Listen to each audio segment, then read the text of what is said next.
good? All good? We'll start with some small exercise, okay? By the time others join us, you can finish off your exercise. You have got registered for the workshop, okay? You all have your mobiles? You can open the Google and you can go to the website there. Yeah, please. A small MCQ based exercise. Somewhere about 10 questions, not much. Very basic ones. Yeah, you go to that page actually, get registered, and then so whoever is there in the online, I welcome you all heartily for the workshop. And this is a small exercise with which we are starting. You can log in with your credentials. You have phone, sir, with you? Leda? Very good. Aim parle. You solved the test, I think. Could you get into that page? No? By the time the test is uploaded, we will have a small chit chat. Okay?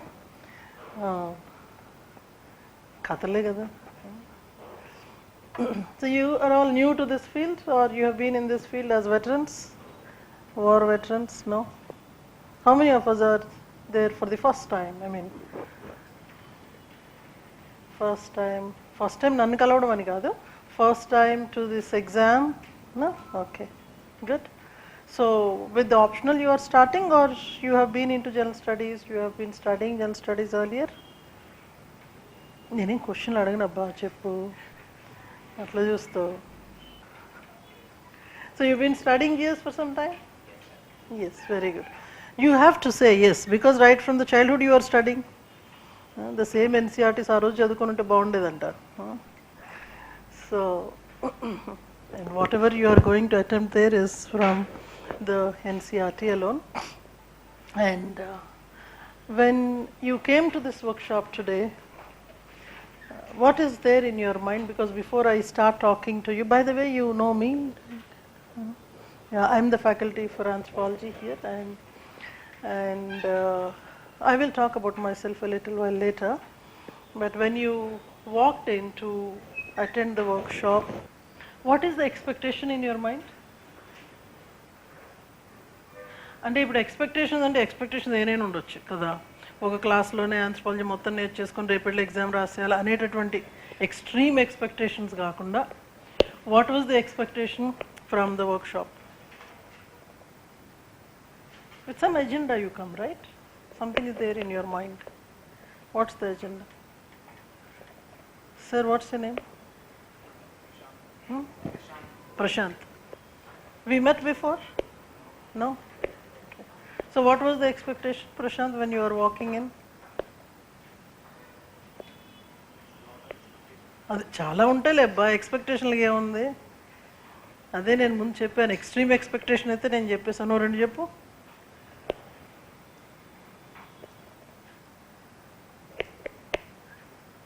Within about 1.5 hours of time, what humanly possible?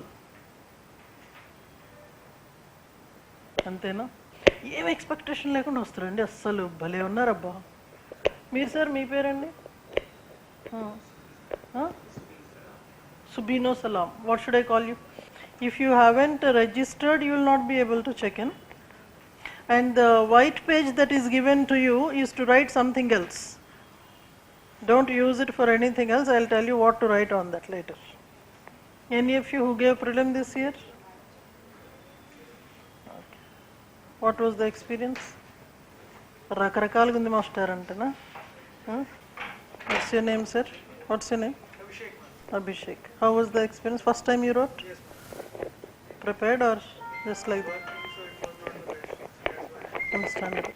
So it's such a long love affair you had with the engineering subject and you broke their heart.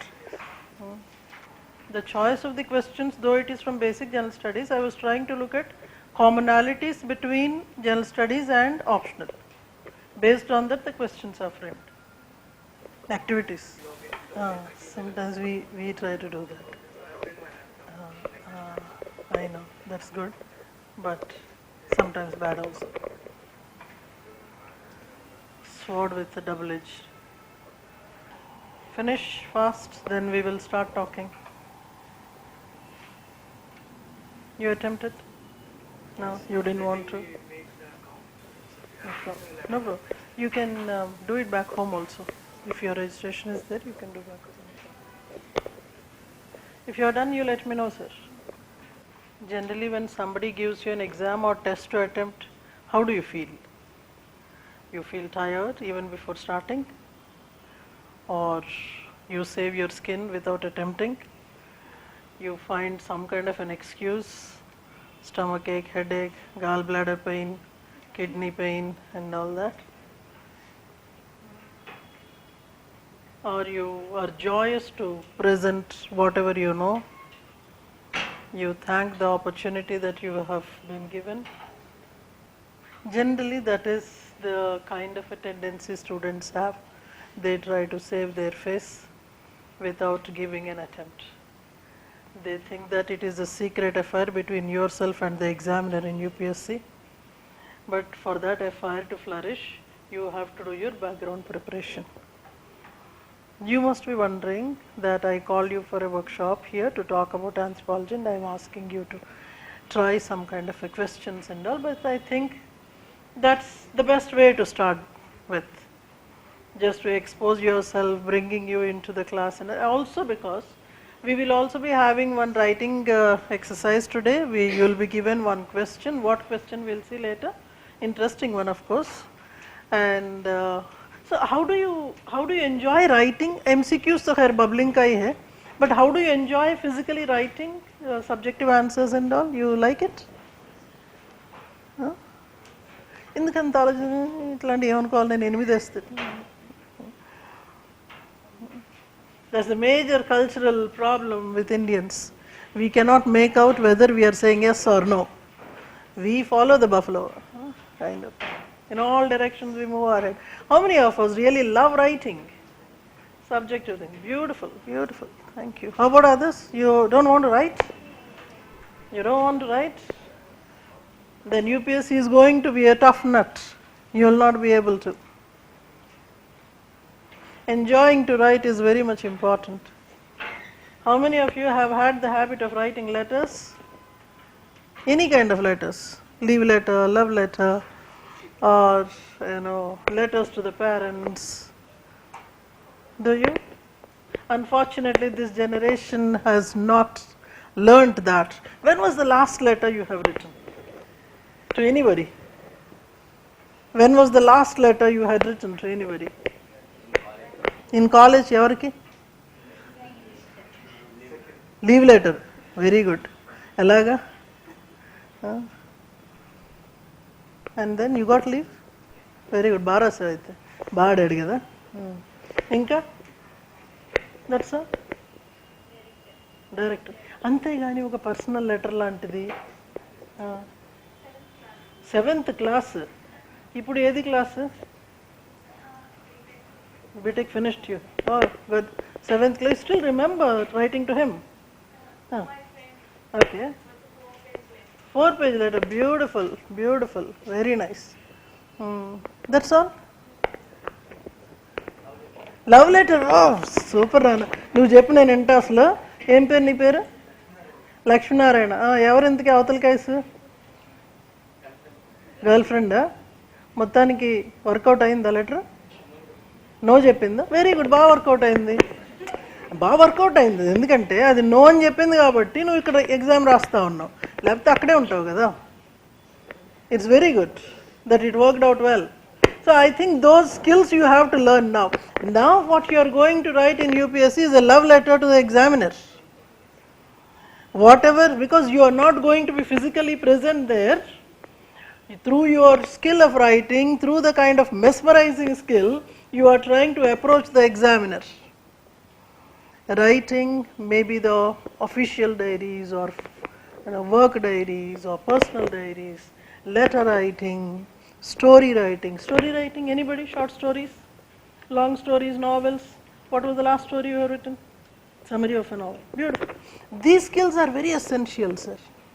How many of us are from graduates from engineering background? The rest of you? Science. Doctors? Great. Doctors ante BDS MBBS? Amma? BDS doctor antara? Antara, okay, sorry. Wrong nerve. And BComs, BA, CA. CA బాగా demand ఉంది కదమ్మా, ఇక్కడ ఎందుకు కదా? Generally, we have two types of humans. One category is engineers and others. Engineers are those people who might not have written anything in the college, in the notebook. Entire 4 years you must have had only one notebook and the same pen with the same refill. So it is very, very difficult to get into that writing mode. UPSC unfortunately is still relying on handwriting and writing not 1 or 2 pages, writing elaborately more than 3,500 words for each test. It means that you have to really enjoy writing. All of you like your handwriting. Anybody who doesn't like the handwriting, that your own handwriting, you don't like your own handwriting, can I see the hands? Good. 2. అందుకే దెబ్బ తిన్నావు నువ్వు రాసింది అర్థం కాలే ఆ పాపకి. ఏ లాంగ్వేజ్లో రాసావు? ఇంగ్లీష్లో రాసావా? ఇద్దరు అయ్యి అని రాసావా ఏంటి ఇంగ్లీష్లో? So only 2, rest of you like your handwritings. You cannot lie now because I am going to see your papers. Only thing is, okay, very good. One more question related to that is, do you need anybody else assistance to decipher what you have written? It's like the doctor's handwriting where only the pharmacist can understand. Even doctor forgets what the doctor has written. Very pathetic, you know. If a doctor is writing a letter to his wife has to take it to the pharmacist to decipher. Very difficult. That's what had happened to one of my friend's wife. She always had this desire of getting a letter from her husband. She got an opportunity. He went out and she insisted he write a letter. He wrote. And rest is history. So basically writing is something that is very, very essential. All that is in the form of an ice-breaking thing. In the meantime, I am sure you must have finished attempting your test. So let me begin the story. Sir, we are all here, as we know, to discuss certain things. Maybe to look at the syllabus, to tell the approach that one has to follow, approach that we are going to follow in the course that is going to commence in the next 10-11 days, and what are the kind of habits that you are supposed to have, what should be the regular thing that you should be doing for this particular subject. See, I know pretty well that most of us take this subject because of recommendation from any of our friends. Friends recommended. What other sources? Who told you to study anthropology? Amma? By seeing?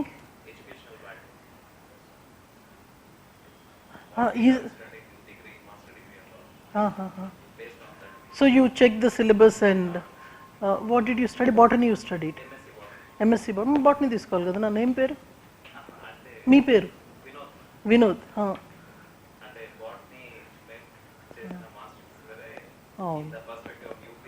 Yes, that is the problem, is it not?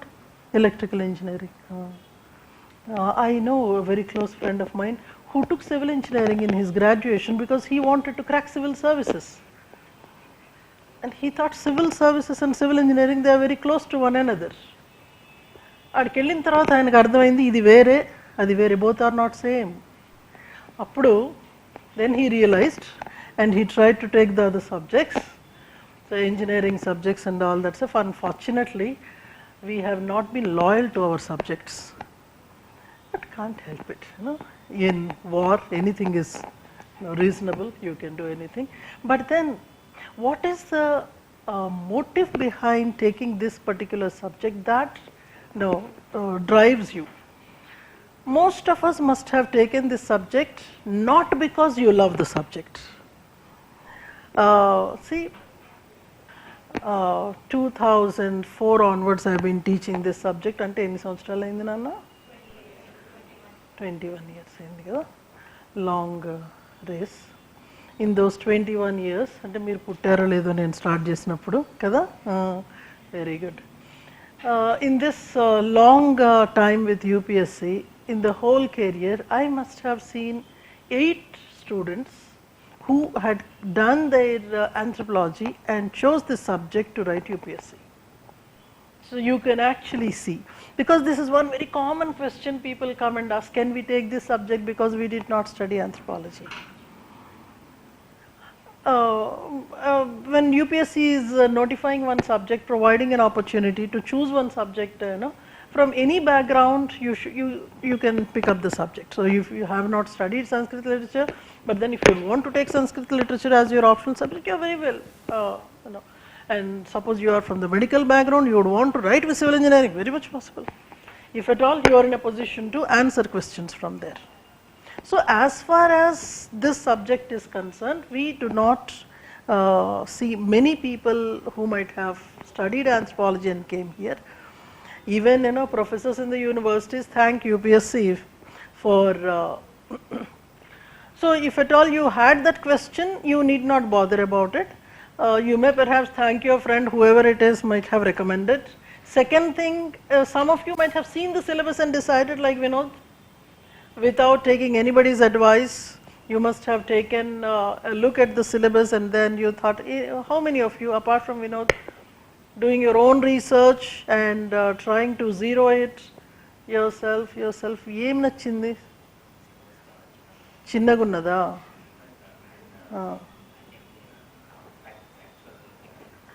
Factual ఎక్కువ ఉంది. Okay. Anybody else? అమ్మా, sources ఎక్కువ ఉన్నాయి అందుకని చదవాలనిపించింది.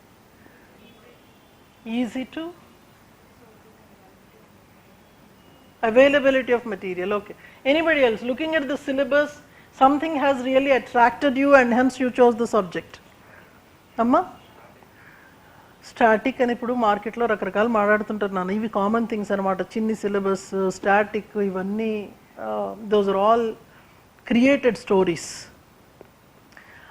Every syllabus almost is one and the same in UPSC. In the description, some subjects may look very small. Yes, some subjects may go into kilometers length, but at the end of the day, all the subjects need about 3.5 to 4 months minimum to master. Avanni advertising things anamata.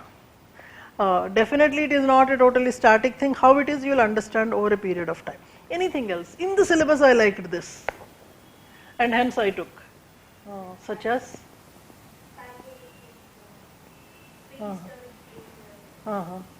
ఏం పేరు నాన్న మీది? What's your name? Triveni. Okay. Anything else apart from? Great. In cultures, what did you like in the syllabus? I understood. Em per nana? Hema Malini. So you tell me, in the syllabus, like how Triveni was telling, lithic cultures, what is the topic that you liked? Super asala. Married? అంతేలే, marriage అయ్యే వరకు marriage మీద interest ఉంటుంది, అయిన తర్వాత ఇంకా అది. I really love this statement, marriage is one social institution where two enemies live together throughout life. Two enemies live throughout life. That's really magical, don't you think so? You're such ghastly enemies, so brutalist you are towards one another, both verbally and physically. And at the end of the day, you give birth to babies and you live together happily. That's really awesome. The other day, myself and my husband, we were talking something about somebody's divorce. My son overheard from the neighboring room. So he shouted, "Are you getting divorced?" Nora Kantakuppa. So no strings attached. I'll give you one question. You write, then we will start, because she brought this topic. We will start with that. Yeah, take that question. What is your aptitude towards anthropology? You will understand. Question is there, and answer you will write on the page that is given to you. Question is, why do different societies have different marriage customs?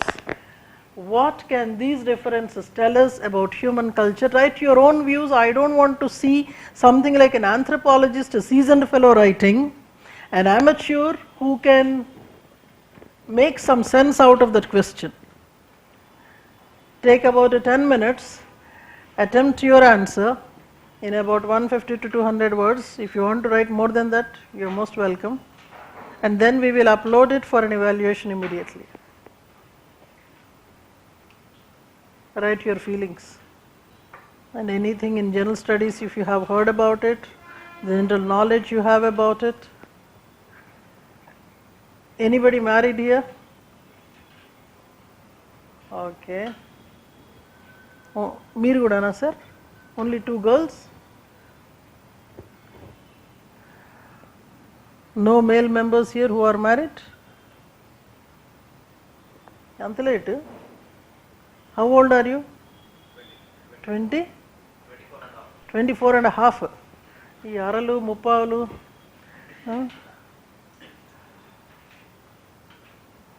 anybody who has crossed 25? 25? Okay. Salam, you're not married?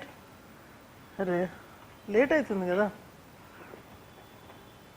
Scripturally, by 21 you should be married. Manusmriti says, by 21 you should be married. Brahmacharya in letter, not in spirit. Whatever you understand, you write. పర్లేదు, మీ మనసులో ఏమొస్తుంది రాయండి. Generally మాట్లాడుకొచ్చుని అట్లా అలాగే రాయాలి. In the actual exam, when you attempt in the UPSC, we don't encourage you to write in short forms. Just a topic marriage likh rahe. Don't try to cut it short like MG kind of. ऐसा नहीं है.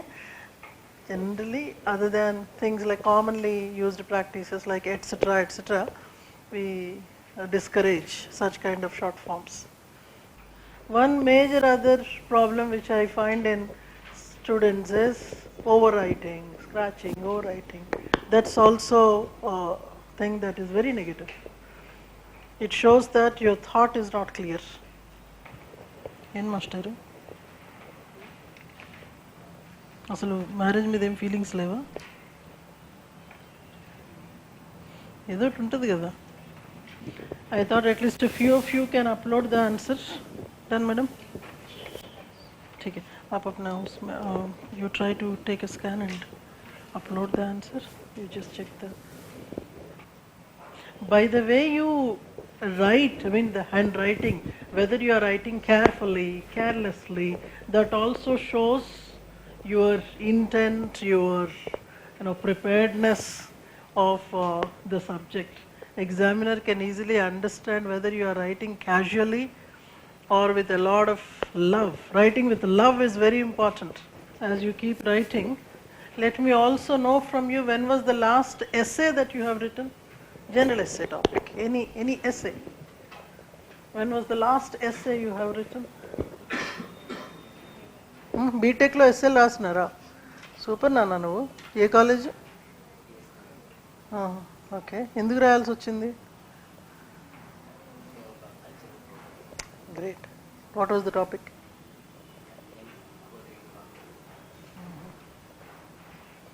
And మీరు master October 22nd ఏం జరిగింది? ఓ super. నేను ఏం occasion ఉంది ఆ రోజు, ఎవరి బర్త్డే అని నేను అనుకుంటాను.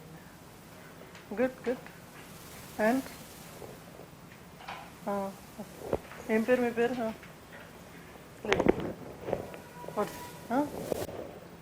Jayakrishna. Jayakrishna. When was the last essay?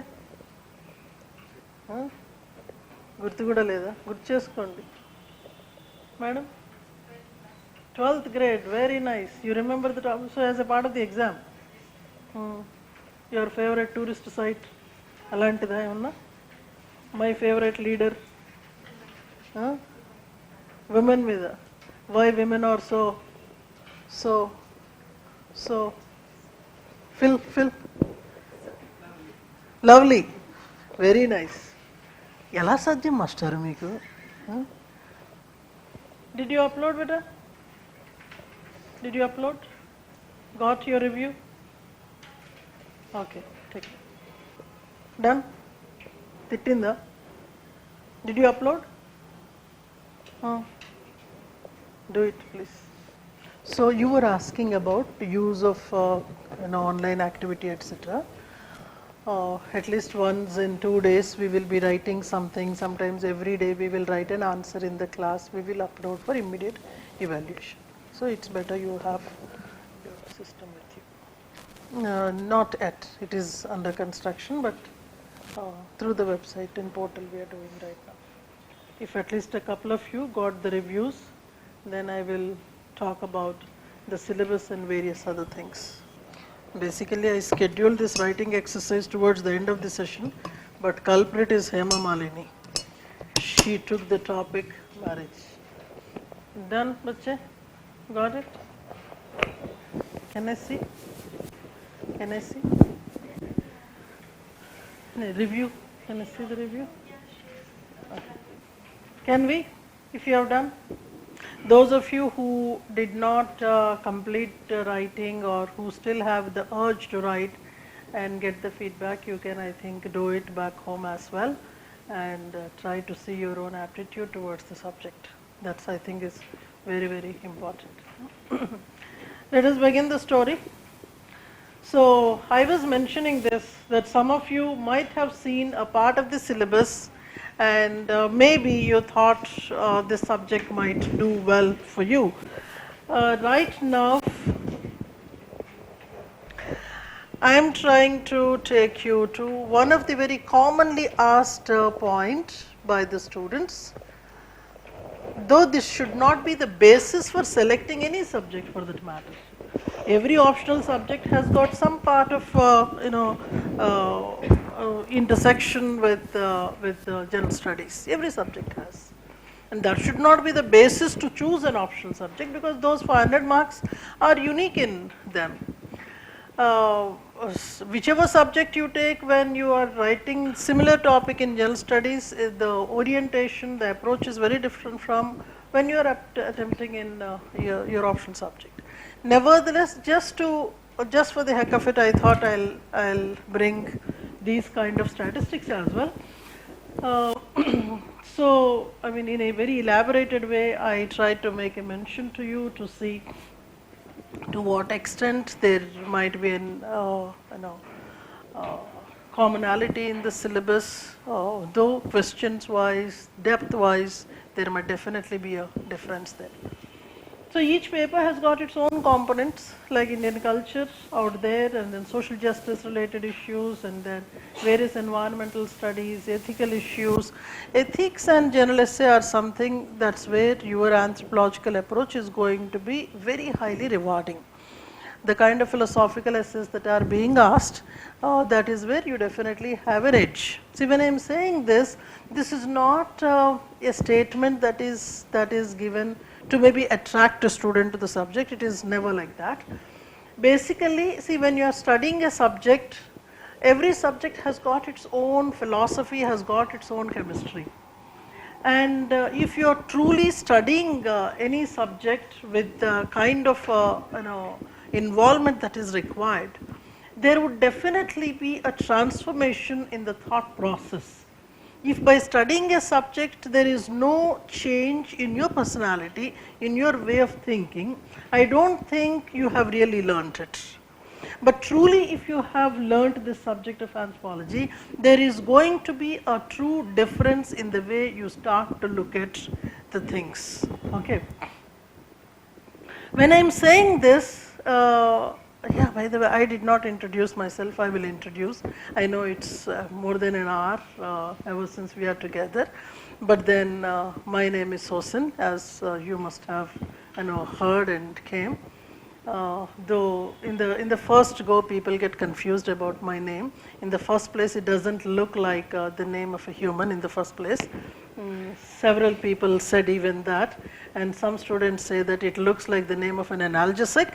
and some students even used to call me Croson. I appreciated them, but it is okay, fine.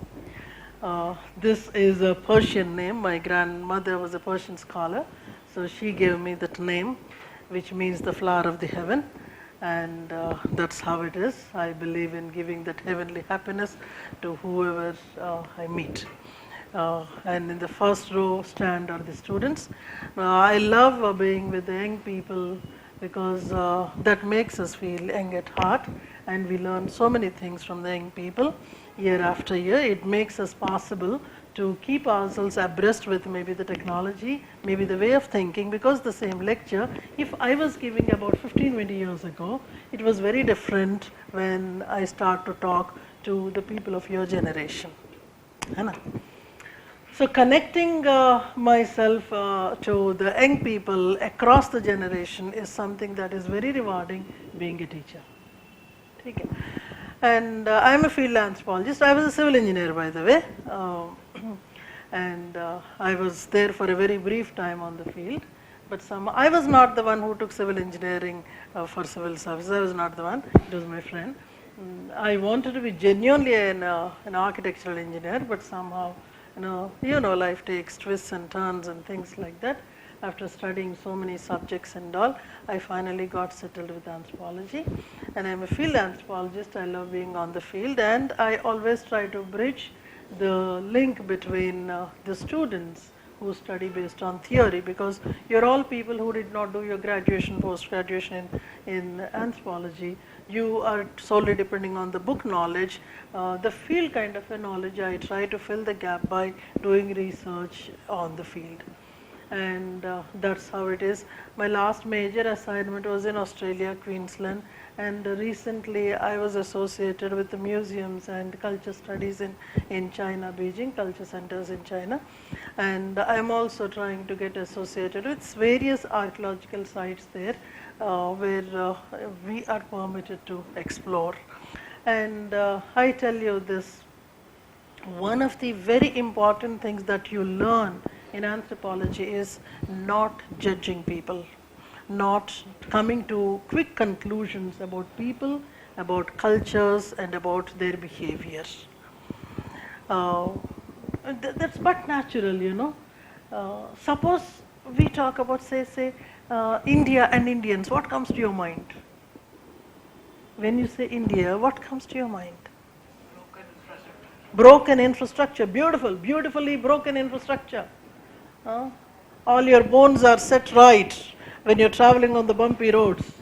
You don't need a physiotherapist to do that. And,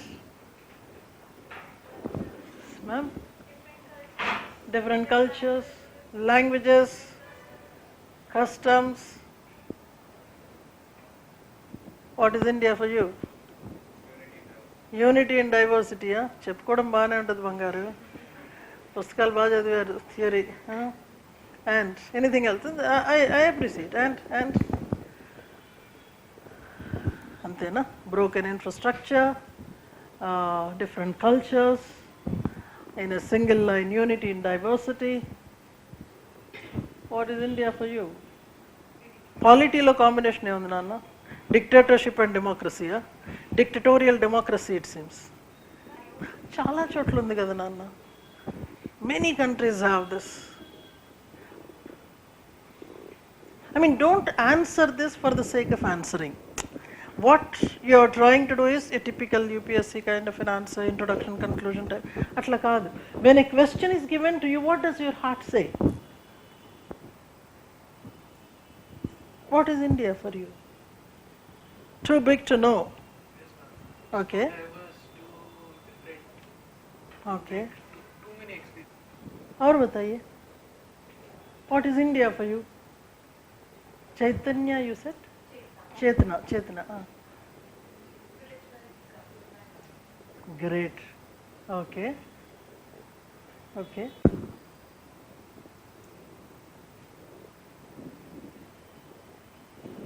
The moment any question is asked, what we try to do is, we try to go for very scholastic answers. Whether what I'm saying is going to be correct or not correct. Whether this is academically. No, please, please, please, please. But don't you think every country, every culture has got its own different thing? They have their own cuisine. Indonesian cuisine is different from Malaysian cuisine. So sambar with chapati. Huh? Yes, madam. For women, beautiful. And for men also. మీరేమనుకుంటున్నారు you are under developed and they are developed వాళ్ళు కూడా అదే class okay anything else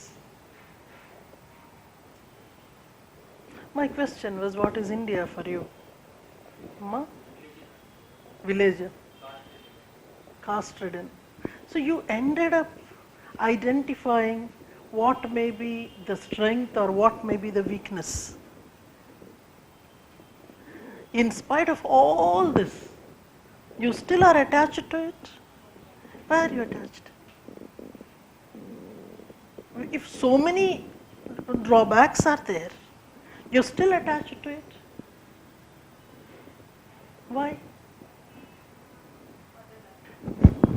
Simple. It's your territory.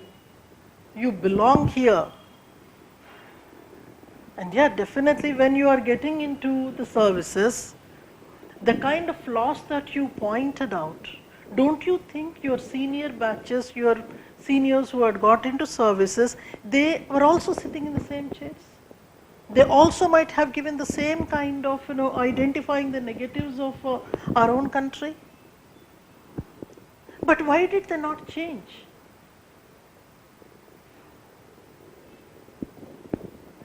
If roads you did not like, infrastructure you did not like, security you did not like, so what was the purpose? Don't get me wrong, with all due respect, there are officers who are doing great job. But the major problem, if you say that there are so many things that are not really right, what is that one thing you would want to change in your country? One single thing which you would want to change so that you may call it, no, we are not still underdeveloped, we are. One single thing you would want to change. Anybody in the online, please? Work in progress? Okay. What is that one single thing you would want to change? Education? Great. Accountability. Many times we are not accountable to our own selves. How punctual we are. How punctual we are. I see that is one single thing that is making us still languishing in the underdeveloped stage. For us, 10:30 is okay, 11:30. That's where we call it Indian Standard Time. Importance of time I only could understand when I started working in China, because that is where the sharp following of the time is. I think that one thing. So you have to identify where exactly is the major problem. Whatever you say at the end of the day, I tell you something. So after several months of my work there, when I came back, because first time when we see the country, all our notions would be destroyed, because we hear so many negatives about them. But once we see them, their infrastructure, their punctuality, their disciplined nature and all that stuff. So I was thinking whether I will be able to drive the vehicle on Indian road or not. I only was there for a few months, but then, can you imagine the moment I came onto the road, I got such a pleasure in the chaos. So flow లో అట్లా వెళ్ళిపోతాం అనమాట. ఆ ఫ్లోలో ఇప్పుడు అటు నుంచి ఒకడు వస్తున్నాడంటే వాడికంటే మనం ముందెళ్తామా లేకపోతే మనల్ని మనం సేవ్ చేసుకుంటాము. This kind of a very chess game that we play on the roads, I think no that country can play us better than us. Yes, our heart lies there, irrespective of the kind of chaos that we are in. Whether we would want to do away with the chaos, repair it or not, it all I think depends on, I don't know how you are going to do this. You said educational system has to be changed. What you are going to do once you get into service. But then this subject tells you not to be judgmental about. Not to be judgmental about. You start to listen to people. You start to understand their perspective. I tell you, suppose you are an archaeology student, you study archaeology also as a part of anthropology. If you have not studied archaeology, you don't value any stone that you see on the road. I bet after you study archaeology in the class, you will start to look at every stone on the road with such a love. You'd start thinking that maybe this was a stone my ancestor must have used. And you will not actually hesitate to pick up the stone and start to see from every direction. Maybe it was a hand axe used by some Paleolithic man who lived in Ashoknagar, Homo sapiens Ashoknagarensis. You get it? So definitely you are going to have a transformed set of mind, because I tell you, these days anthropology is not simply a subject for UPSC in India largely, but we also see in India and globally, this is a subject that is being used for counseling to people from different generations. This is always a problem. You don't understand your parents, parents do not understand you. And you don't understand your partner, partner doesn't understand you, whether it's a friend or business partner, life partner, whoever it is. That understanding gap is always there. And how exactly you can be patient in listening, that's what the subject actually teaches you. And the sideline glory is, yes, you get marks, you get the selection and all that stuff. Is that fine? So let us begin. This is one. So basically we are looking at a total of about 500 marks in general studies around, and then 500 in anthropology and 300 sorted from general studies. So 150 to 200 there and about 50 to 100 here. So more or less coming to 250 to 300 marks. So when you are studying anthropology, you are not simply studying for the 500 marks of anthropology, you are also trying to use the knowledge that you are getting here to answer about 250 to 300 marks in general studies as well. Thus, that is something like, it's an advertisement. Huh? Okay. I don't believe in that, but somebody was asking, can you tell us, madam, where exactly and how many marks can be used from anthropology for general studies, so kind of. But anyways, yeah, basically what you learn, those are the skills in summary. Then we will start to look at your syllabus and your approach you are going to have in your classes. What we majorly look at is the last one, thinking from the other's perspective. How many times you must have told your friend, your parent or your colleague or somebody, you don't think from my perspective. This statement you used in your life. Did you use? So many times. But did you ask this question to yourself? Have you tried to understand the other's perspective? You only expect the others to understand you. You're not putting forth that effort. Always you try to play the role of the victim. But maybe you are victimizing others, which you did not recognize. Have you of late, in the recent past, been disturbed by the way the others are eating? It's a small thing, right?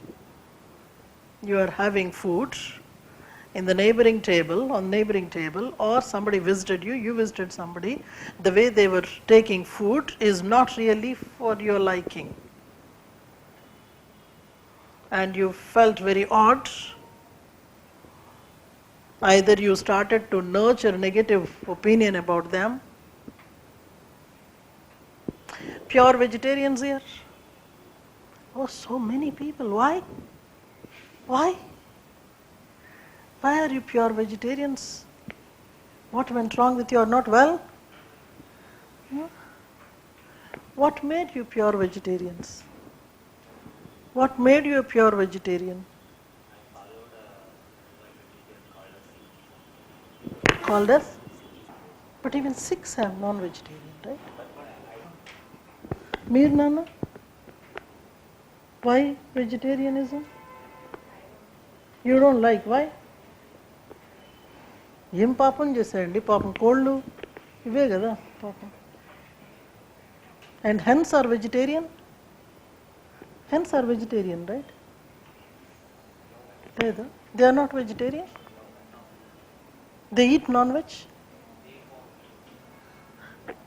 వద్దులే పక్కన పెడదాం వేరే ఏదన్నా పప్పులు గిప్పులు వేద్దాం ఏముంది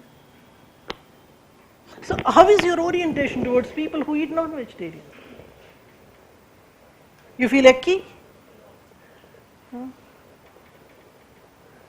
I feel icky towards vegetarian people.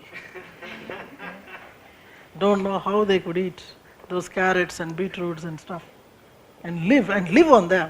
My God, live on them. This is a small thing. Various other things that you are going to see in your syllabus, every small and big thing in the humans. It's always easy to form opinions, to have some kind of a judgment towards them. It's very easy. And the others, the third one there, effective writing. This will take you very close to subjects like general essay, where the optional subject of anthropology can be of great help to you. Now, let me tell you what exactly anthropology teaches you. Okay? This is the benefit I am talking about. Some of you who have already done a bit of research,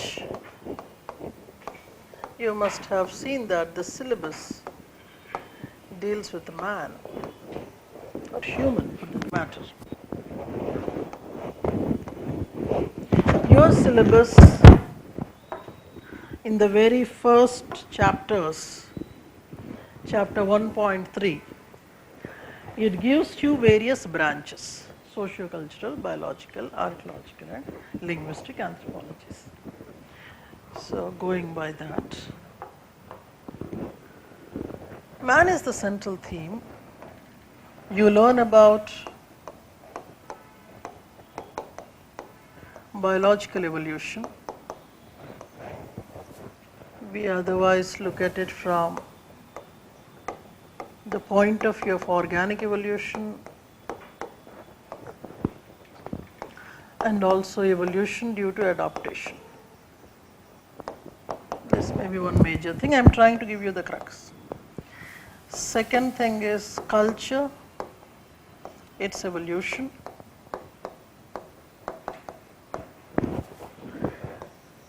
There may be various parameters there. One element of culture is trying to see how one got to civilization.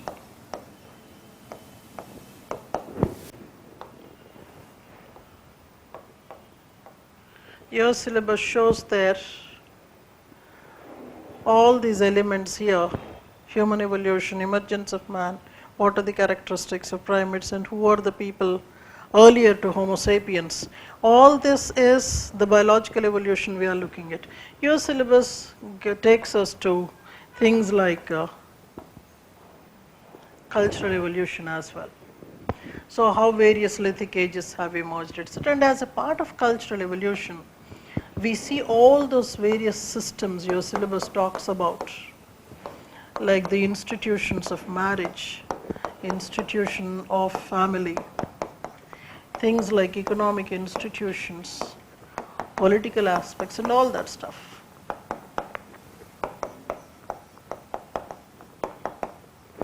Anything that's a part of man's living becomes a part of culture and its evolution. One major element of your syllabus is archaeology. It is here you try to study the past of man during historical times and prehistorical times. We generally use material that may be stone, that may be metal, etc., to understand what mandate. And also we try to understand people from the point of view of language, what they have written, so there may be written languages, spoken languages, scripts, their own literature, all. This is the classical way of studying anthropology. Now this classical anthropological study later has moved on to much more application orientedness and various new concepts and trends that have emerged. So basically for a long time one was studying this particular part, and now we see anthropology evolved into several others. We are going to see our syllabus, in a broader way. Here I am trying to write down a few things. So basically there may be applications of socio-cultural anthropology where we have now the institutions such as family, etc., how they are changing, how the institutions like economic institutions are changing. Say trends of globalization, etc., how they are changing the economies of people. So one of the major things we see in the applications is study of Indian society, comparing with others, study of tribal societies. We have applications in latest discoveries such as forensic anthropology and criminology. We have something called developmental anthropology. We have things like design anthropology. We also have something like Facebook anthropology. When I'm mentioning all this, or maybe there's a huge lot of them, defense anthropology, sports anthropology, nutritional anthropology, you have huge lot of things. These are all applications that form part of your study of the subject. Okay. Now this is to tell that anything that is associated man becomes a subject matter in the discipline. You might be studying economics somewhere else, but economics from a particular point of view you will be studying here. You may be studying religion somewhere else, but when we come here we have a different way of looking at religion. Keeping these things in view, if I am going, did it make any sense to you? The left side segment is what we call a general framework. The earliest way when anthropology emerged, that's what was the segmentation, fourfold division. But then over a period of time, the discipline evolved. Like any other subject evolved, this also had evolved. And in that process, specializations have emerged. Now suppose you are doing masters in anthropology, you are not going to study all the branches. You may be studying selectively a few ones. Maybe you are studying ethnology, you are studying fieldwork anthropology, you are studying particular things. You will not be studying the whole lot of things. So the subject matter in your course is going to be how American anthropology is different from the British anthropology, and how is it that Indian anthropology is drawing some kind of influences from them, etc. So if at all we look at the syllabus and how we are going to approach, see generally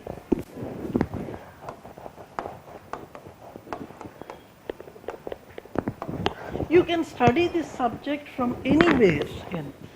So we have, as all of you have seen the syllabus. You've seen the syllabus. I won't ask questions. How many of you have seen the syllabus? Good. How many of you memorized the syllabus? No, not yet. Memorizing in the sense you are not going to sit and recite like the hymns, etc. Over a period of time, it will naturally come to you. You need not have to sit and memorize. Naturally come to you. Now, on that note, I will do two things here. I would give a bird's eye view of the syllabus, and I will tell you what are the should and must to be done to score well in the subject. I think those are the two things at the most we will be able to do. So if you have a look at the syllabus, like any other optional subject, there are two papers that you are having, paper 1 and paper 2. Paper 1 is mostly related to general aspects, paper 2 is related to India specific. But then there are commonalities, there are linkages between the two. I generally follow an approach called SCAR, understand the syllabus, understand the concepts, and interlink them.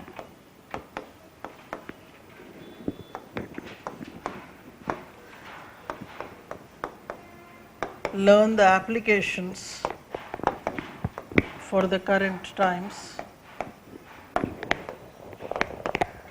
to write in a right manner. Basically, to score in the exam, those are the 4 things you are going to do. Understand and learn the syllabus, know the concepts, because concepts are very important, sir. People, I do not know, sorry to say, but several students come after 3 or 4 years of struggle, trying to learn from different sources, and finally when they come, I see that their concepts are not clear. And if at all you are somebody who have walked in without any pre-learning of anthropology, I am very happy to have you here, because writing on a fresh slate is very easy when compared to trying to unlearn you and then trying to teach you something new. So it's always better that you come with a fresh slate. For me, I believe in making the student very clear in the concepts, very strong in the concepts, the traditional ones and the new ones that are emerging. I am coming to your static kind of a syllabus here. No subject in UPSC is totally static. Every subject has got its own dynamism. The dynamism may be of different types. One dynamic aspect is that new concepts coming up. Like I wrote something like Facebook anthropology. There's something like cyborg anthropology or seaborg anthropology. These are new ones, design anthropology.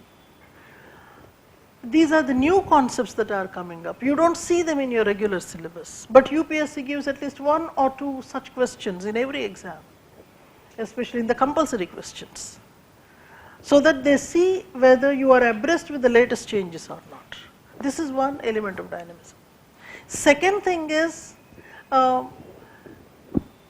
if any new development, like new archaeological find has come, like Rakhi Gari, that stole the show last 2 years, Rakhi Gari, or maybe some celebrations like 150 years of discovery of some fossil, or 150 years, 100 years of the publication of an article. That even did not happen now. 100 years ago it had happened, but you are celebrating or you are revisiting and writing a new paper, new document you are writing, then also it becomes current. You are getting my point.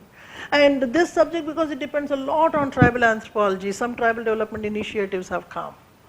That becomes an important thing for you. Any report that was published, or any archaeologist, any anthropologist passed away, so obituaries are also important for you. Who is ailing, who is dying, and kind of things. So what is current? In order to help you, in our website I have something called Anthro News Diary. On a daily basis I publish certain things that are currently happening. I insist that you make it a habit to go through them. Even if you may not understand a few technical things, that doesn't matter. But then when you are trying to read certain things, you are putting some kind of memory, so that when there is a necessity you will go back and retrieve it. So make it a habit to read. So this is one. Something else in dynamism is the way you are answering. How you were answering maybe 10 years ago or 5 years ago, that is not really appreciated with time. Examiner, the way they are trying to evaluate the papers are also changing from time to time. So your presentation skills also have to be. Why I am saying this is, I see that in the very recent past, people who might have learnt anthropology or any other optional subject in the very recent past are scoring better and getting through the exam when compared to the veterans and people who have been fighting hard for a few years. Unless otherwise you try to change, you try to update yourself.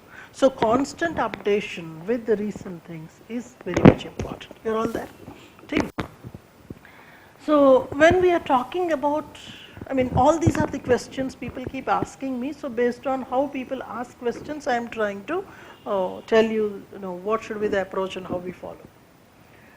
One question people ask is, which should be the sequence in which I have to learn the subject?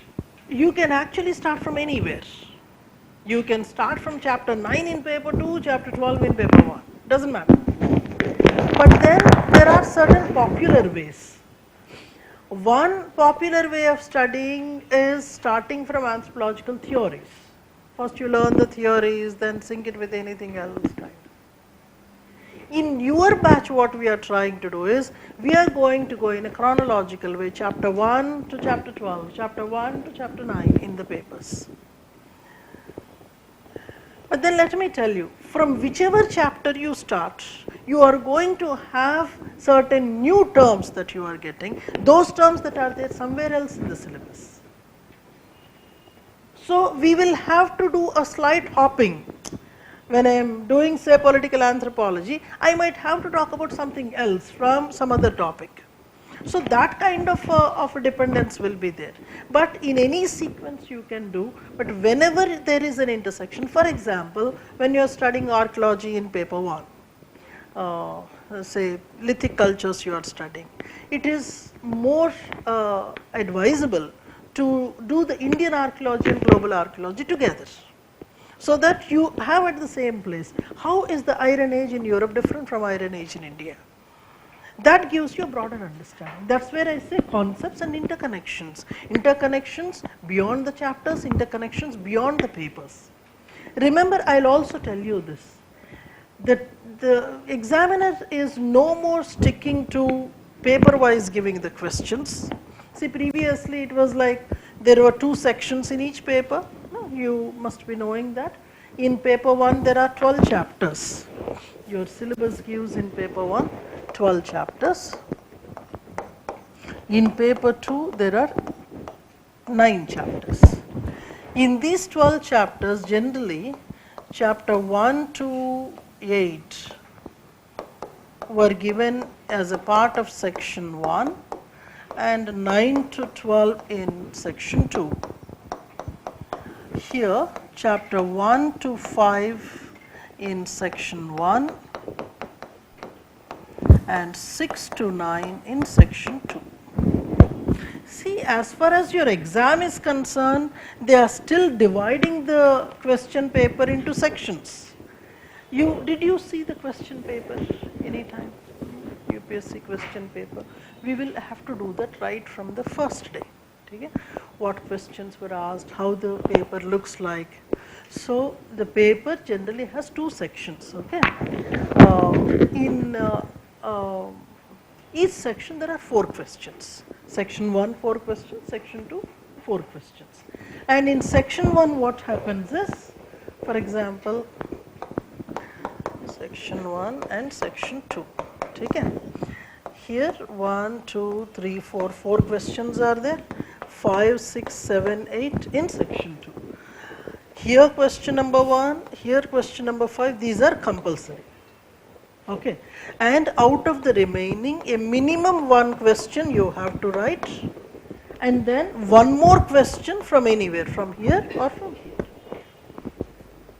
I repeat, the paper has totally 8 questions. Section 1 has 4 questions, section 2 has 4. All the options the same thing. Question number 1 and 5 are compulsory. Those are short questions. They are 10-mark questions. There will be 5 questions, 10 marks each. You are supposed to write 150 words for each question. Okay. Now, from the remaining questions, meaning from 2 to 4 and 6 to 8, a minimum of 1 question has to be answered from each section. So that makes 4 questions so far. Your exam has 5 questions to be answered. The 5th question you can select either from section 1 or section 2. And it is not simply that. In each of these questions, 2, 3, 4 and 6, 7, 8, there are sub-questions. There may be 2 questions for 20 marks and 10 marks, 1 question it could be, because each question carries 50 marks. So there might be 25 markers, 2 questions. There can be 15 markers, 2 and 1 20 marker. So the pattern might change from time to time. But then so far it has been superficially, if you are looking at section wise questions are there and compulsory questions, and this is how it is. Previously the questions in each section, they were from the specific chapters. Like I was saying, 1 to 8 was section 1, 9 to 12 was section 2 in paper 1. So they used to follow the section way of asking. Now and then slowly that got changed. They were not truly sticking to the section wise asking. They're jumbling the questions, meaning whatever syllabus is there in section 2 that is coming in section 1 and vice versa. I will give you something. 2024 paper, I mean, as we start looking into in the classroom, you will understand. So beautiful that each question in paper 1 question was from archaeology, meaning suppose question number 2 is there, A, B, C, 3 questions are there. Third question, A, B, C, 3 questions are there. All these major questions, the 3 sub questions they gave.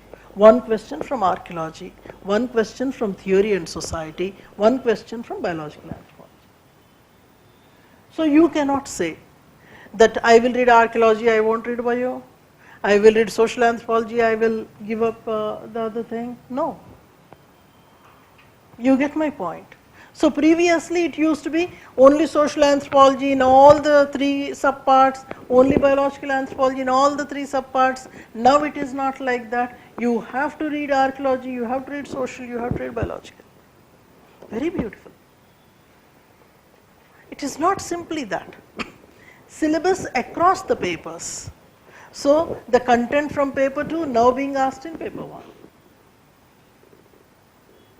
Okay, so you cannot say that anyway in the afternoon there are 2 hours, I will revise section paper 2 related one there, kind of. And then whatever topics that you have retained to be revised in the lunch break, the questions have been asked in paper 1. You can't question UPSC. When I make such kind of things in the exam, people come and ask me, madam, how can you do this? You go and ask UPSC. You don't do that. And let me also tell you that a teacher's skill is when we are in a position to understand and predict the questions that can be asked. I don't believe in teaching the students, okay, last year one new concept was asked, let me teach that concept now. No. We should be able to identify certain areas that can be asked in the next exam and teaching them in advance to the students. Because there are several things that are hidden in the subject.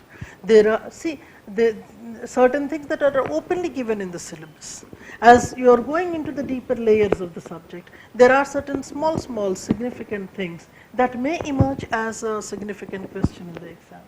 Openly that is not there, but when you are studying the deeper layers of the concepts, you will know that these things are there. If you are a superficial student, then you are not going to be really there, but you have to see to what depth you are supposed to understand, and that's where the teacher's skill is. You're all there? You're all there? You're all fine in the class, feeling sleepy already? And in this classroom I know which seats are really conducive for sleeping. I will tell you, I'll guide you. And generally the people who sit on those seats will make it through the exam. బాగుంది కదా? కొన్ని rooms కూడా ఉంటాయండి అట్లాగా, very successful rooms, successful seats, అట్లాంటి list నా దగ్గర ఉంది, నేను చెప్తాను తర్వాత. But it cost. Is this clear? Okay. So in your case what we will be doing is, we might be doing in a chronological order. every batch I try to introduce some kind of experimentation.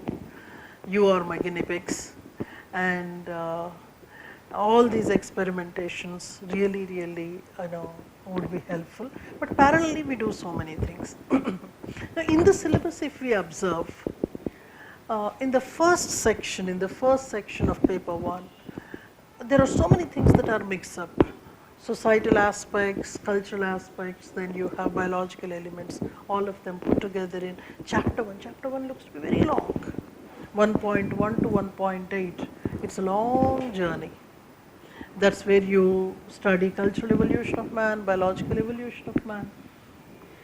And I see that there are certain components that are generally neglected by students.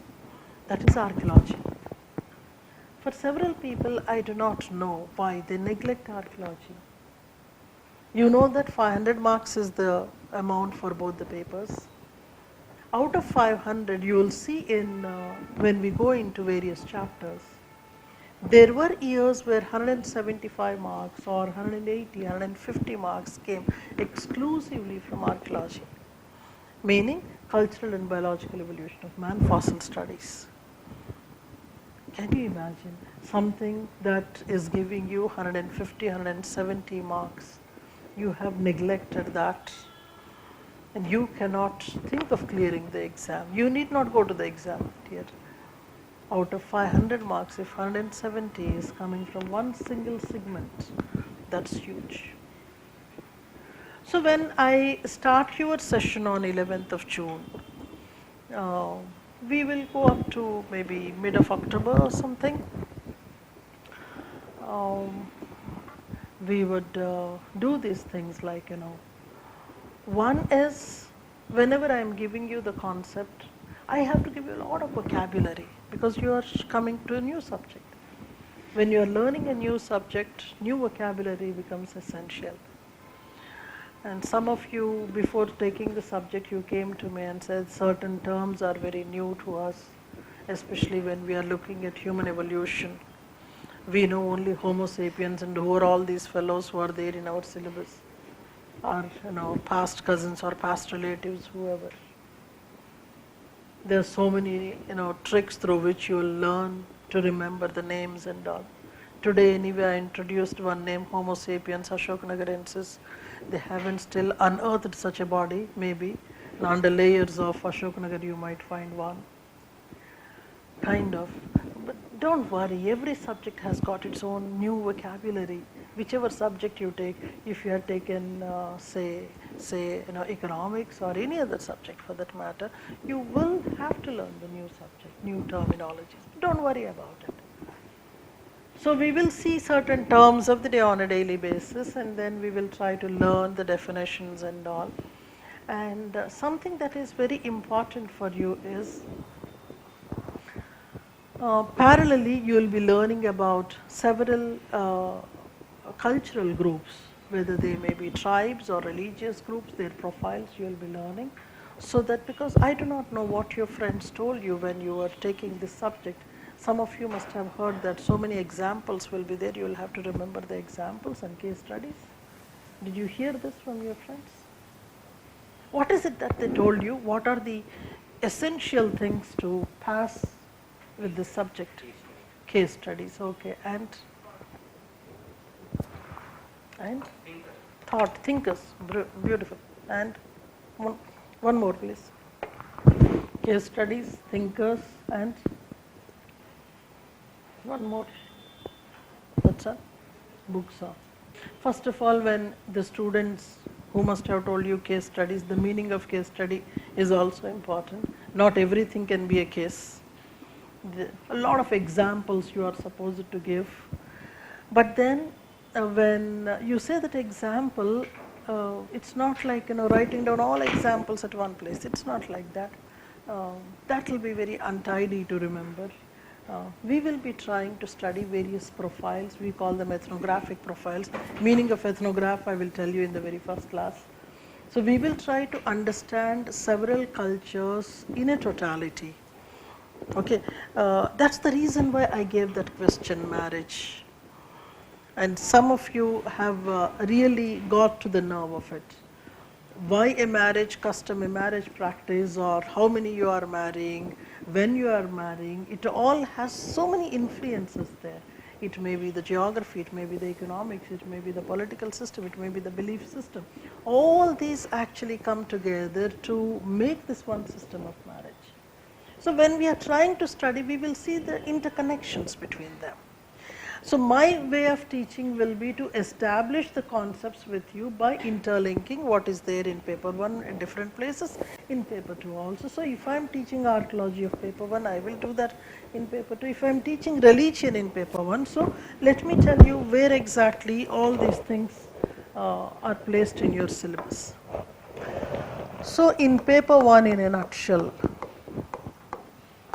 chapter 1 I call it general anthropology, because it has a part of giving us the meaning and scope of anthropology in general. Actually, you will get a bigger picture once you finish the syllabus, but then in the beginning I will have to give an overview of this, what is the meaning of anthropology, what you are going to study. Once you finish studying the whole thing, in a cycle we will come back to the very first part of the syllabus, 1.1 and 1.2, and we will try to close it there. And this also has some part of biological elements, a lot of cultural aspects. Chapter 2 is about concepts related to culture and society. There are several subparts there: marriage, family and kinship. In the third chapter, you are going to study economic aspects. So starting from the hunting gathering to the current ones. Chapter 4, we are going to study political anthropology. You must have studied several communities in the world trying to retain their own political setup. Say for example, there are certain regions in the northeastern India, or you have now so many things happening on the western side of the neighbor, where regions are coming up, Balochistan or name it, they are trying to fight for their own independence. Very beautiful time at which we are right now. I mean, it is very lovely seeing people fighting and yeah, people who are wanting a war, Unless otherwise you yourself is standing in the war, you still love the war. You love people dying, you love blood flowing, as long as it is not your own blood. So you have several political systems fight between the tribal political systems or mainstream political systems, etc. That is one. So when we do this, we will also be linking with political anthropology in paper 2. Chapter 5, you are going to study religion. So when we do religion here, we are also trying to do from chapter 8 and chapter 3 in paper 2. All those sequences will be provided to you in your schedule. Chapter 6 in paper 1 is theory. See, whichever topic you are writing in the exam, there is a link with the theory, because theory tells you how the subject has evolved, who all have contributed, etc. And 7 is language. You are going to see how language had emerged, whether only humans have language, others do have a language, non-humans have a language. Who has a language? Huh? Other than humans, other species also have language. Somebody said something? Chimpanzees have their own language. They have a sign language. They make sounds. Do they make sounds? Chest beating. We also do chest beating when we are also agonized. There are commonalities. So we will see where humans are superior, in expressing, in communicating, and when we are communicating in a better manner, did we lose any other skills which chimpanzees and others have? So, and then you have chapter 8 about fieldwork. This is a very unique thing in anthropology. And when we go to section 2 of paper 1, you have chapter 9 that deals with methods of studying human genetics. We also see various aspects of chromosomal abnormalities. So if we see the subcomponents there, for example, 9.5, so these are a part of 9.1 to 9.4. 9.5 you would study races, racism, very current topic. You belong to which race? You belong to which race? Homo sapien is a species, and you belong to which race? Do you know your race? You know your religion? Do you know your religion? Do you know your caste? You know your nationality? You know your race? Aryan race. Who are Aryan? Aryan, Dravidian mix. Who got mixed up in your lineage? ఆయన ఇక్కడికి వచ్చాడా ఈవిడ అక్కడికి వెళ్ళిందా నాకు తెలియదు. So we'll see race, racism kind of things. 9.6 you are going to study several genetic markers, whether that is blood group or any other kind of genetic markers. Can I go to the next screen, sir? So I was trying to give a broad overview of which chapter deals with what. This is the basic thing. Then we can go into the details. Suppose when you say fieldwork traditions, what are all the fieldwork traditions that you are going to study? But which chapter deals with what, you must know. So 9.1 to 9.4 you are going to see the basics of genetics, genetic methods in man, and chromosomal abnormality, genetic counseling, etc. That's what you are going to study there. 9.5 you will see the races in man. 9.6 are the genetic markers. When you go to 9.7, this is called ecological anthropology and human adaptation. Very apt today because of how the climate is changing and how you are trying to travel across the world and changing your geographical locations within your own country from place to place. How exactly you would be adapting yourself is the one. And then you have 9.8, we call it sensorial anthropology. This is one of the latest terms. This term is not there in your syllabus, but the whole lot of topics that are there in 9.8 can be placed under one sub-component called sensorial anthropology, meaning this is that branch of anthropology that studies senses of different culture groups.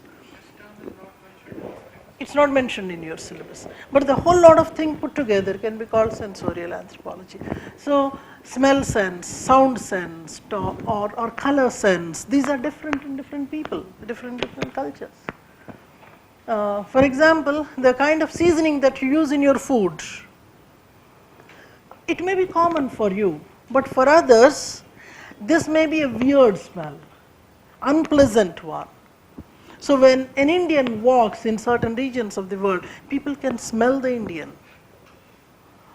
The kind of spices that you use, they leave a sense of smell and kind of, or even the colors. How many colors you can list? Take a rough paper, you write whatever colors that come to your mind. Let me see how many colors you know. Let me see if anybody can cross a dozen. Blue, light blue, dark blue, very light blue. రెండు వచ్చినాయి, black white. Red the most, VIBGYOR, అరే కదా. And beyond VIBGYOR what colours are there?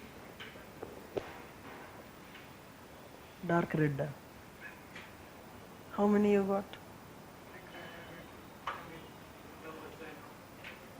How many? Very nice. So it made about 10, 11. How many? 15. Beautiful. అమ్మాయిలకి వస్తాయండి colours చెప్తాలి. So when we go to sensorial anthropology, I will give you certain colors. Let me see whether you identify them. By the way, anytime you have gone through that Asian Paints color card, or any color card for that matter, you know, when you want to paint something, they give a color card. Hundreds of colors are there. You hardly know anything from there. Some may be commercial names they might have given, but several of them are genuine colors, which you generally do not see in your ecosystem. You don't know the colors because your language did not come with those names. But certain regions are there which have given. And same is the case with the sound also. Sound also is very cultural. What is music for you may be a noise for others, and vice versa. So we are going to talk about those. These are all small things, but interesting. Chapter 10 talks about human growth.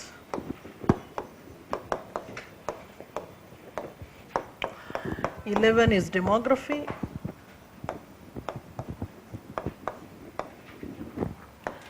12 is applied anthropology, where you have several ones like forensics, defense,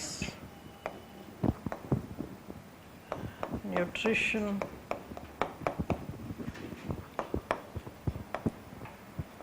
etc. That is your paper 1. In paper 2, chapter 1 is archaeology and cultural evolution. 2 is census and demography.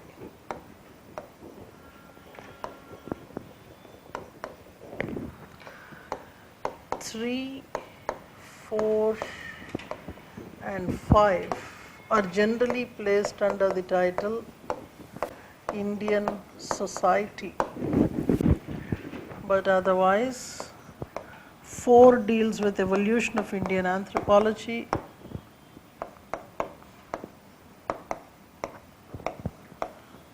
and 5 specially deals with Indian village.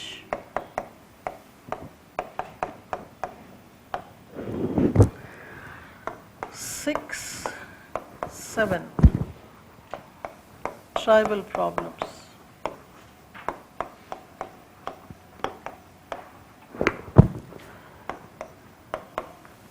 8 tribal religions.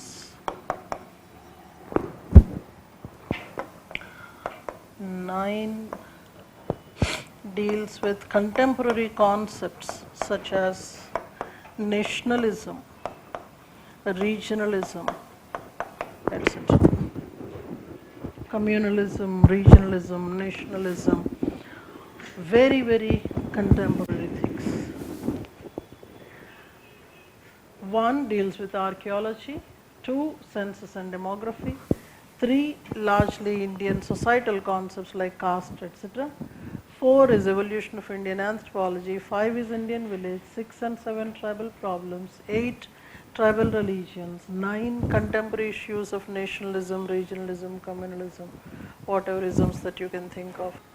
So wherever there are commonalities, for example, if we are giving a brief look at it, in chapter 1 of paper 1 where archaeology is studied, paper 2 archaeology should be done parallelly. Religion, if you are reading in paper 1, religion from paper 2 has to be incorporated.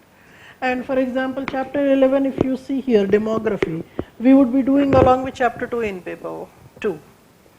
So the general concepts are given in paper 1. Indian applications you see in paper 2. But otherwise, we will be trying to follow the sequence with adding, yeah, as you have said rightly, the first thing is you will have to be extremely strong with the theory, thought of the subject. Every social science comes with its own thought. Like geography has got geographical thought, political science has got political thought, anthropology has got anthropological thought. So every social science comes up with its thought. That is very crucial for you, because the thinkers who must have reported on religious elements or political elements, economic elements, how exactly to study cultures, methodologies of studying people, this becomes a very important thing. So thought, theory, thinkers, this you will have to be extremely strong. Second thing is, for every topic that is there in your syllabus, you should be in a position to provide the applications and examples. So when I say examples, they may be case studies, they may be simple examples. Case study meaning if something goes wrong, that becomes a case. So a policeman sees cases, burglary, rape, whatever. So that becomes a case. A psychologist, a psychiatrist, something has gone wrong with him. A doctor goes for a case. So, kind of case is something where there are abnormalities found, or things that are not really correct. Meaning, when there is a problem, tribal displacement is there, that becomes a case for you. You're getting my point. But not every example is a case. So you have to know the examples. The third thing is applications to the contemporary. So 3 areas. One is theory that has to be extremely strong. Second one is examples and case studies. Third one is applications. So you can very truly expect questions given one concept. Say for example, you have a concept such as say cultural relativism is a concept. Explain this concept and how it can be applied in the contemporary times. So most of the questions you can expect in the exam to come along with applications related questions. Okay. So I believe in giving you the concept. I believe in developing that art of writing by the student.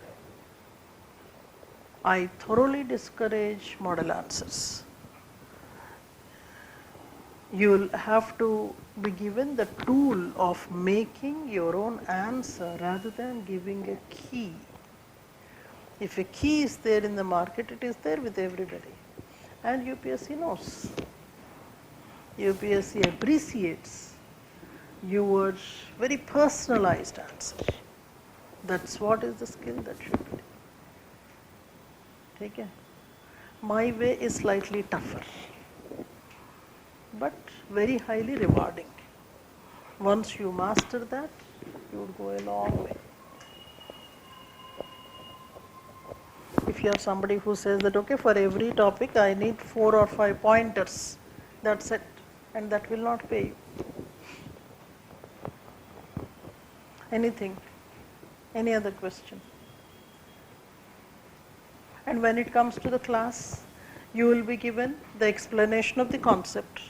We will write some note. Note writing, when I am explaining, you will be taking down the note. That's a running note. Apart from that, we will be giving you some kind of a dictated pointers, dictated information, and you will be having the printed notes. Along with that, whatever latest publications are there, those PDFs will be given to you. And all the PDFs, and then after every class, by the end of the day, you can go home and solve certain MCQs on your portal based on what you have learned that day.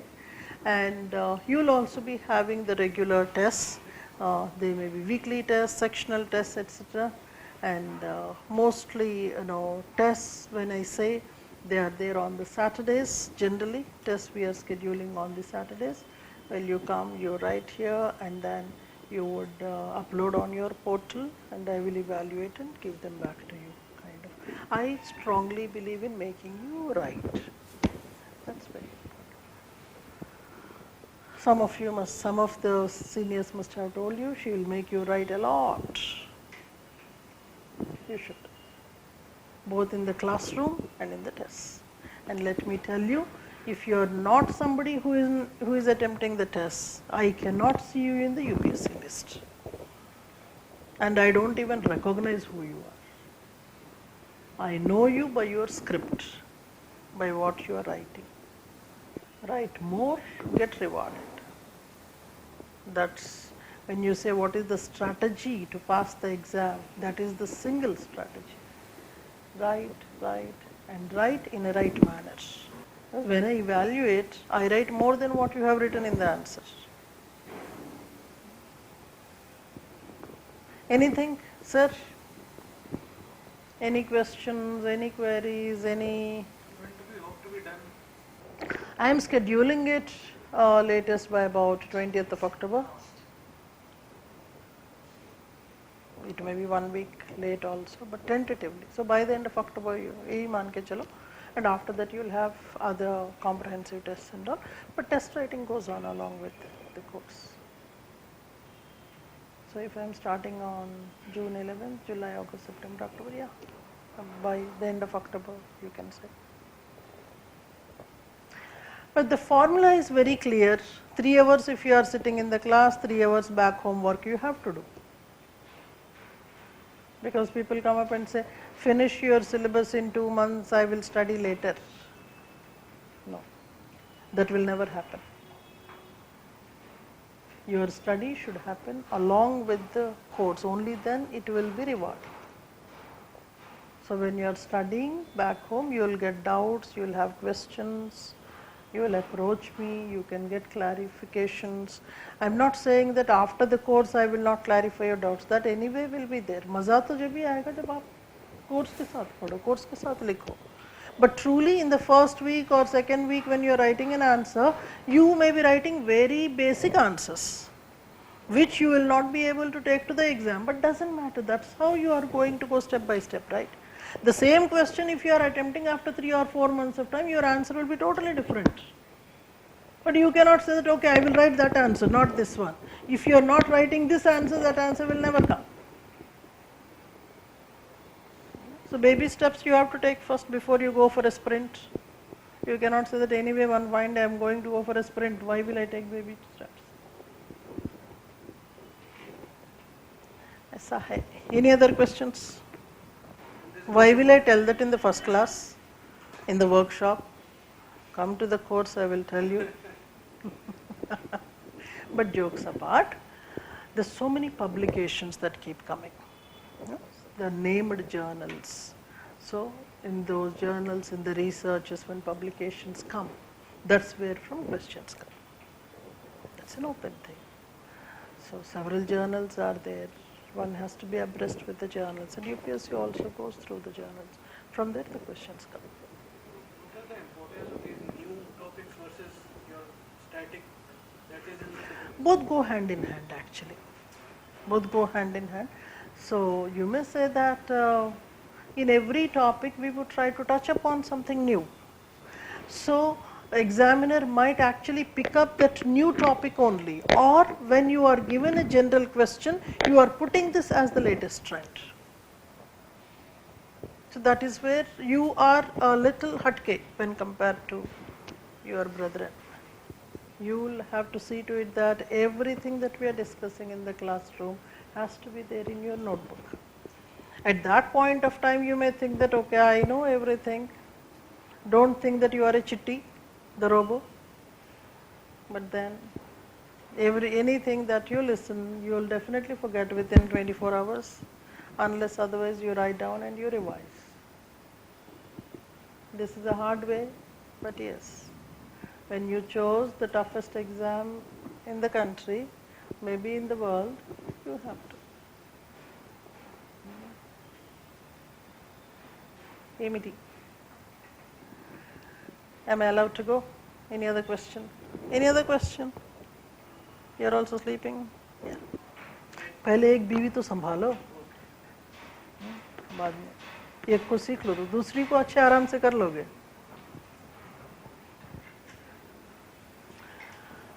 I see this thing. Generally, students come up with this, that test lo pedtawa, evaluation చేస్తావా? I'm yet to see at least, yeah, 2-3 people I have seen in my career, but I have to see people who take all the tests, who are there with all the answers and assignments. 100%, ये कर लो बाद में. So I'm asked to get out. Yeah. Thank you so much for being there, for your patience. Love to see you in the class. And yeah, there are some things that I have to tell you. Please come to this work, this meet that is there on the 4th. You can meet some of your students who have made it to the service. You can get to talk to them and kind of.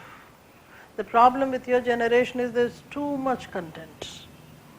Problem with your generation is having too much content and not knowing what to follow. That's the problem. So 4th of June at 10:30 in the morning. Some of the very nice people, Raju Aghe for that matter, somebody who was there, who had been working in CRPF. He has been working, I think, for about 5 years or so. Very beautiful officer, was there in the operations, Naxal affected area, Chhattisgarh, beautiful operations he was in. And all that field experience goes into the papers, goes into the interview and made it through. And also Mr. Madan is a doctor, government doctor, has been working for more than 6 years. And from the field he comes with the experience. This year I see several experienced people making it like the last year, so I am sure you'll enjoy that. And then suppose you are looking for somebody to mentor you, I am there to mentor you. I am extending my arm, you give your arm, I'll pull you. So kind of. And suppose you have any friends who have already written the prelim this year expecting to clear, there is one specific program that we recommend for them. That's an Anthro Enhanced program, which consists of sectional and comprehensive tests. You can recommend to them, they can approach us. This is one specific one. And I also have for the people who finished their exam, once you finish your course you can take up. There are long-term programs, writing programs and all. Right now, let me tell you, after 15 days or so, you would be so much overwhelmed with the homeworks. I was a school teacher, so I give a lot of homework. You have a lot of things to catch up there, and I also check your homework. Pain in the neck, kind of. So aisa hai. So let us catch up. Have a good time. See you.